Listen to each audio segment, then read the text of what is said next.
Good morning, guys. Listen, welcome to the show. Glad to have you here. Today is Friday, May 25th, 2018. This is going to be a reasonably fast market report today. I'm going to run through the markets pretty quick because there's not a whole lot happening. The biggest thing happening today is the oil price, and that's the biggest mover and shaker, so that's where we're going to start. But what I wanted to also say about oil is, you got a lot of these guys out here who are talking. They talk, and they say, oh, it's going to take 100 years for the Yuan futures oil contract to have any effect upon the overall general oil market and all this kind of stuff. Well, guess what? I'm just getting the first numbers are coming in on the Petro-Yuan oil's futures contract at the Shanghai Exchange, and it has captured more than 12% of the total oil's futures market in only 2 months. Now get what I'm saying. In only 2 months, they've captured 12% of the oil's futures market. Can we say goodbye, dollar? And now, they're going to be working on the metals market with the new yuan-denominated metal futures. It's coming right up, guys, coming right up.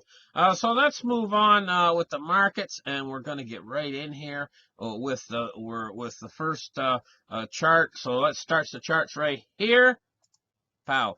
And what we're looking at is oil, because oil's the biggest mover and shaker. It's what we got to talk about first this morning. We're seeing a dip in the price of oil.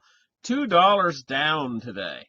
$2 in one day. 68.71. That's a big drop for oil. It's almost 3%. That's massive. You will actually see a drop in the price at the pump, or you should see in the next little while from what's happening today, because that's a big drop, 2.83%. It'll probably translate into about a 2% drop in the price at the pump later on. Especially if it gathers a little bit more momentum and we get another dollar or two down more. So now the next thing we're going to take a look at is the silver price. Okay, the silver price was riding kind of high, and really is riding kind of high considering what's happening with the dollar and oil right now. And, of course, take a look, 1653, she's fell back a little bit, so that's to be expected. Silver is actually staying pretty strong considering what's going on with the dollar and oil right now. So that's looking good. Actually, this price on silver is actually, I hate to say it, but it actually looks good compared to what it could be, down a bit lower even yet. I mean, the all-in cost of mining production is around $14, so they do have a little bit of room they could play with. They could drive it down to maybe, I don't know, $15.50 or something. The banks could before they're into absolutely because around $14 is the all-in mining production cost, and the rest is profit taking. They can take profit, these miners. So at 1654, there's a very small margin for profit there, but there is a very small margin. If they drop below $14, then there's no profit anymore, and they'll start closing up mines and stuff, and they know this. They know this, and this is a very narrow band there that it's at right now. And so when you buy silver, you're buying $14 of that money you're paying for the silver. Say you buy it for $18, $14 is went into getting it out of the ground, buying diesel fuel, buying new machineries for the mines and stuff like that. So you're getting an awful lot of value, because when you buy a Bitcoin, how much of a Bitcoin goes into the mining production cost? Have you ever thought about that? Well, it's right around $900. Okay, that's what goes into mining production cost. Now the rest, all the way up to 7,500, is all profit taking for the miners, and so there's an awful big difference there between Bitcoin is an awful lot, the percentage for mining costs. So now let's move on to bonds and rates. We're seeing the bond is anything under 3% is actually the bond is. We've seen massive selling in the bonds in the last few days, and it's down to not the 10-year is down to 2.92%. That is a rather large drop in yields. That's a big move. I could almost make it the biggest mover and shaker today, next to oil. Really. And so this could lead, honestly, to the stock market actually going up in the next couple of days. It could actually even break resistance. It could go above 26,000. The stock market could pop. She could pop, really. So let's take a look at the stock market. The Dow Jones, it's down 6.74 points. So I'm expecting a little bounce here, tell you the truth, because of the bond market. Because of all the selling in the bond market, this is the main reason why I expect a little bit of a bounce. Here's resistance at around 25,700. So if it passes that, it's actually passing resistance. So it hasn't done that yet, but it could. We could actually have a little bit of a bounce in the stock market. And this is because all the markets are nuts. I mean, it's nuts to buy into the stock market right now. It's so oversold. But that's how the herd works. And this is how herd mentality works, is they always run to something when its price is going up and going up higher. They never see the potential for a fall. They never see it. They overlook it and they continue to buy into something that's overpriced. They always do that. Why, I don't know. And they'll always shun something that's down cheap. When it's really cheap, they don't want it. They don't want to buy it.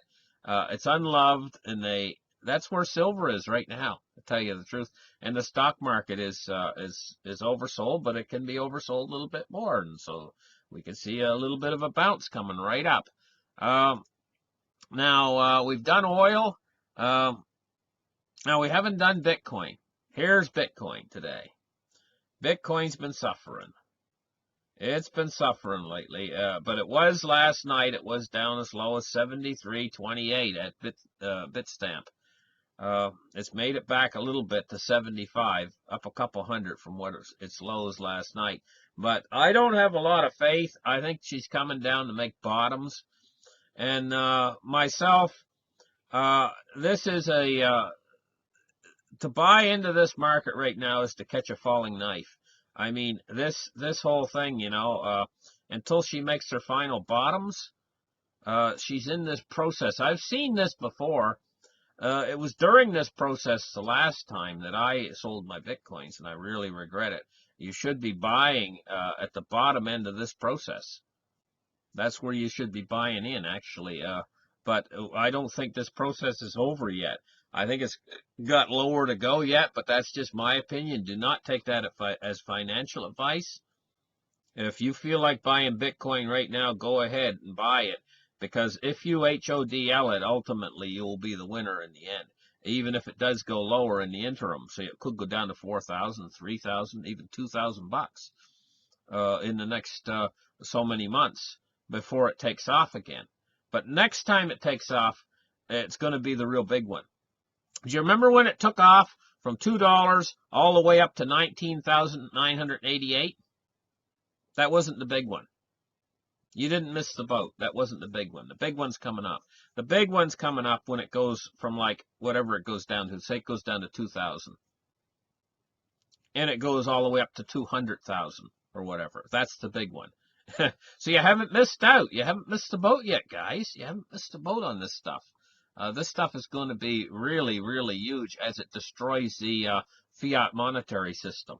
In fact, you might not even want to sell them back for fiat. It might not be a good choice to sell.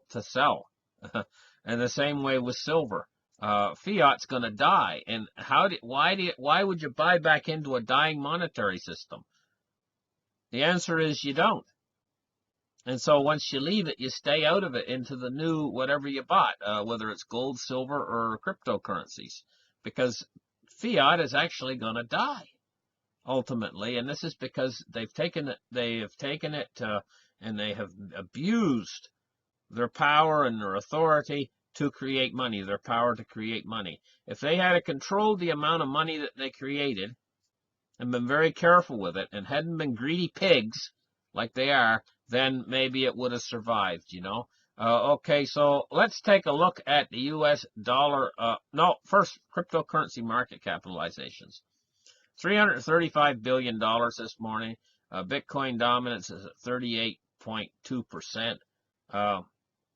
And we're seeing a lot of mixed numbers here in the coins, ups and downs. But overall, they've been down because Bitcoin's down to 7,500 bucks. Let me see. Litecoin, one of my favorites, 120 bucks. EOS, $12.46. Bitcoin Cash is at $1,034, which is a great price for that. $603 for an Ethereum. IOTA, $1.52. Neo, 54 bucks. Dash, 336. Monero, 165. I see the prices coming down on all these coins. Well, I think they're going to continue to come down further. And I've been saying this all along. I've been saying, hey, you know what? While these other guys have been out there saying, oh, crypto to the moon, and all this stuff, I've been on here quietly saying, hey, you know what? Crypto's going to go down lower. Oh, you're going to get a chance to buy in lower. And this is the thing. And I believe that we're not done yet. But we are going to put in bottoms. Now, I do agree at a certain point that crypto is going to go to the moon. But I think you're going to get your chance.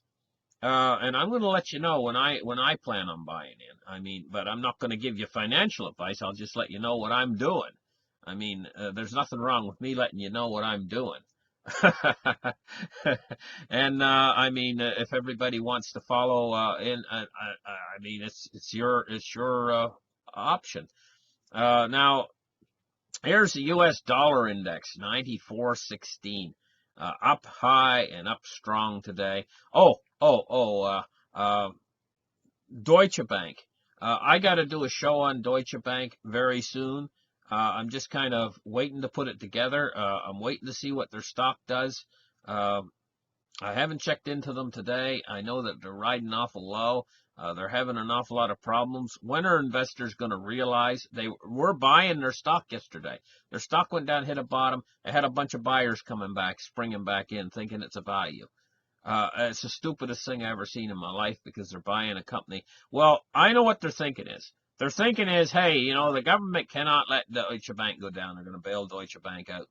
Deutsche Bank's going to get a bailout and all this kind of stuff. And if I buy stock, then I'll get part of that bailout and I'll make money off of it. And this is greed. They're coming in and buying Deutsche Bank. But you know what?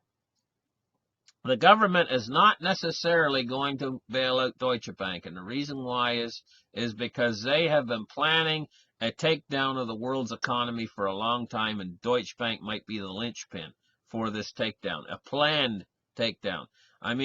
This whole thing has been planned, and this is probably why, this is a good reason why the Federal Reserve right now is pulling the pins out from underneath the economy. They know, how stupid can you be? If you pull the money out of the system's going to come down, and they're pulling the money out of the system instead of putting it in. So I think this is all part of a planned takedown of the world's economy. And who's going to be the guy that's going to be blamed for all of this ultimately in the end is the guy who's taking credit for the stock market going up, needless to say. Okay, thank you guys for listening this morning, and we'll catch you very soon on another market report. Bye-bye for now.